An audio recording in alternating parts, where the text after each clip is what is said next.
Ndi umunyamakuru wa RBA kuri televiziyo y'u Rwanda. Wowe witwa nde? Njye nitwa Cyuma. Okay, Cyuma, noneho tubwire ubundi se RBA urayizi? RBA ni iki? RTV so urayizi?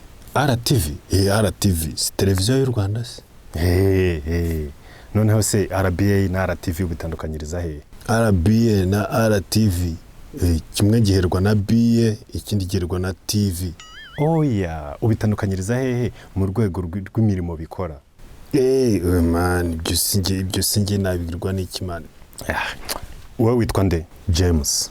Okay, James, wowe utandukanyiriza he RBA na RTV? Njyewe RBA nzi ko ari ikigo cy'igihugu cyacu gishinzwe itangazamakuru, kikaba gikuyemo ibitangazamakuru birimo televiziyo n'amaradiyo. Hanyuma RTV ni televiziyo y'igihugu, ikaba iri muri ibyo binyamakuru bikubiye muri RBA. Excellent, umwikisha. Njye ninywera amazi ahagije. Wowe unywa iki? Njye ninywera ka SM. Ntabwo nakubajije itabi, mbwira icyunywa cy'ibintu bisukika.